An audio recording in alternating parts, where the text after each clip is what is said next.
In this tutorial, we will create a pop art comic portrait by tracing over a photo in Procreate, taking inspiration from the work of Roy Lichtenstein. This video is a simple introduction to line drawing. This project will take you about 40 minutes to 50 minutes to complete. You can also use the chapter markers in the video to assist your viewing if needed. Let's get started. How to create a pop art comic portrait in Procreate. Roy Lichtenstein was an American pop artist in the 1960s, along with Andy Warhol. He is famous for his comic book-like artworks, his use of Ben-Day dots, thick black outlines, and a limited color palette. For this project, take a photo of yourself. Pay attention to your pose and facial expression.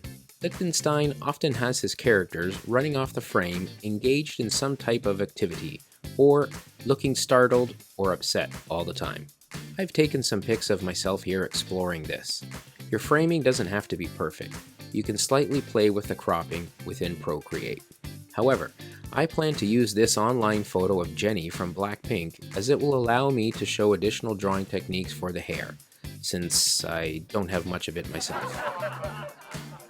Now that we have our photo, let's open up Procreate.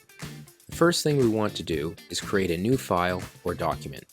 We do this by clicking the plus sign here in the top right corner. I'm going to select A4. Our document opens and you can rotate it to landscape mode if you wish by pinching your two fingers and rotating. You can also decrease or increase the canvas viewing size in or out this way as well. The first thing we need to do is insert the photo we will trace over. Go to the Actions tab or the wrench icon here in the top left hand corner. Select Add, Insert a photo. Tap which photo you will use. The photo will automatically appear in the center of the canvas. Mine is small due to the low resolution size since it was taken from online. I will click Fit to Canvas here at the bottom.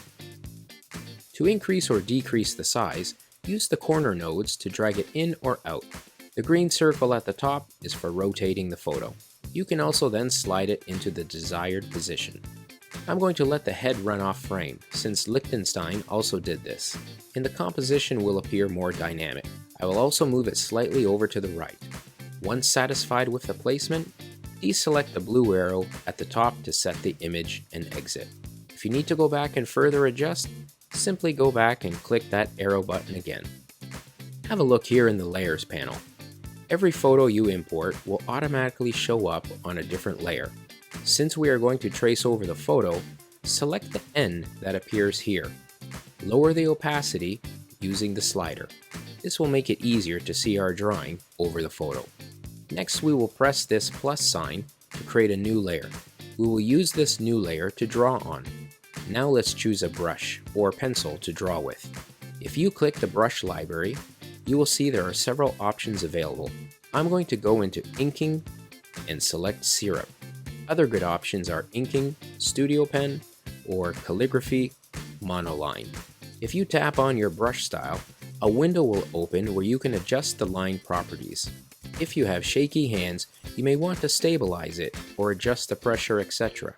You can test this out in the drawing pad area here on the right. Feel free to explore this if you're having difficulties. Click Done to exit. We can also select a color by going into the color picker here on the top right. You see, once I select a color in the sphere, the icon changes to that selected color. At the bottom of this window are other different selecting and viewing options. I'm just going to go ahead and select black. I'll make a little scribble here just to test out the brush. On the left here is a slider that changes the size of our eraser or brush. Your pencil is also pressure sensitive too. We have another slider underneath that is for opacity, which we won't need for this project. We also have the back arrow or undo button here to erase the last mark or marks we've made. The forward arrow underneath restores the marks erased. Let's start drawing. Basically, we're just going to trace the lines on the photo, but these lines are going to be kind of thick. Zoom in on the canvas by pinching and even rotate the image while it's drawing. Do what is comfortable for you. Use the undo or back arrow if things need repairing. I'm going to start off with the hair. Focus first on capturing the darker tones in the hair area. Leave some blank areas to show highlights. In mine, I'm going to show more detail than Lichtenstein did. by making more individual strokes that taper. I do this by flicking my pencil away and upwards towards the end of my line stroke. It takes some practice, so try not to get discouraged, as this is just a practice task. If you find the line work for hair difficult, remember you can also simplify it by using a bigger brush and showing less individual strands of hair, as Lichtenstein did. One tool I have not mentioned is the eraser tool here at the top. It doesn't really need an introduction, but it has the same variety of erasers that match the brushes, meaning some erasers can have texture. I usually use the same eraser type as my drawing brush. If you have shorter hair like mine, simply use line work to show the texture. The same technique applies as above, but on a shorter scale. For the eyes, I'm going to simplify them in the style of our artist. Procreate has some neat drawing assists we can use. For example, if you need to draw a circle, hold your pencil in the position at the end and Procreate will smoothen it out for you. Whilst holding, you can also increase or decrease the size by dragging it in or out. This also applies to creating curves and straight lines as well. I'll go ahead now and continue drawing the rest of my portrait.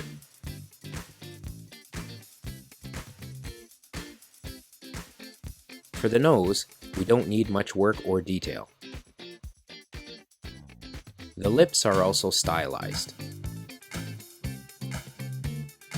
You can see how your drawing is progressing by going into the Layers panel and turning off the photo layer by deselecting this box.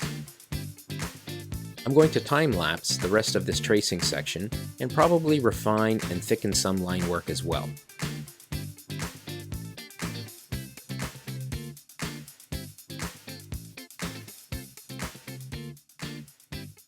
Now that the tracing is done, let's add some color. Go into your Layers panel and create a new layer. Tap and hold and drag this layer underneath. This way our black line work will appear on top. It's always good to create new layers when creating new elements. Lichtenstein is known for his use of Ben-Day dots, and we're going to apply this now. In the Brushes library, go to Textures, Decimals. Choose a desired skin tone from the color picker. I'm going to test this color and brush size off to the side. Probably around 50% will be fine, but feel free to experiment with this to your liking. On the new layer we created, we will apply this brush to the entire face. It's important to do this in one go, without lifting your pencil. I'll show you why. If you lift your pencil, you will see the dots then overlap, creating a different value. Fill in the entire face. Next, use the eraser tool to clear out the mouth and eyes. For other areas of the drawing, I'm going to go back and use my inking syrup brush to apply full color. You are welcome to continue applying the decimals texture, but each area you fill in should be created on a new layer. I'll then choose some additional colors for these other areas of the portrait as well. Feel free to use unnatural colors if you prefer. If you focus on drawing the outlines first, you can then just drag the color picker tool into that shape and it will fill. Make sure though you make each section closed, meaning no gaps or spaces between your lines. If you have a gap or an open space or lines that aren't connected, the color will spill out into the entire canvas area. Lastly, let's add some text. Go to the Actions tab, Add Text. A text box will appear. If you tap in this box, the keyboard should appear. I'll drag my text over so it's easier to see. Type in your desired text for a speech bubble or a thought bubble. If you tap this AA button on the top right of the keyboard, you can adjust the font, etc. The Jack Armstrong font is similar to Comic Sans, but much better. It resembles comic writing font pretty well. I'm going to highlight my text and now change it to that font, also choosing bold italic. You will see that whenever you add text, it is created on a new layer. You can also select the arrow tool at the top if you wish to move it around. I'm going to create another new layer and drag it under the text layer. I'll draw the thought or speech bubble on this. One trick regarding color is that if you tap and hold, Procreate can read your drawing and select that color. I'll draw my thought bubble. You can do this freehand if you wish, but you can also apply that circular drawing trick mentioned earlier. I'll then draw 2 more circles to indicate it is a thought.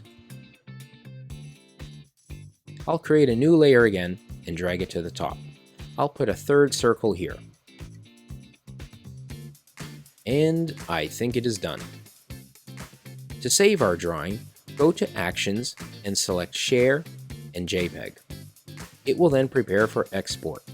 Then click Save Image and it will be saved in the Photos app. So we've done our drawing and I'm pretty pleased on how it turned out. To further refine or improve it, I would probably change the red text to black instead. I would apply a black outline to the thought bubble as well. Maybe I would even go further by thickening the lines a little more too. I have another one here that I did of myself. In this one, I decided to play more with color. Don't be afraid to do that. You are the artist, you are free to do what you want. Just be careful selecting a color scheme. I hope yours turns out well. Thanks for checking out this video. I hope you found it helpful and gained some insights. Feel free to subscribe, hit the like button, or leave a comment or suggestion below. This has been a video production.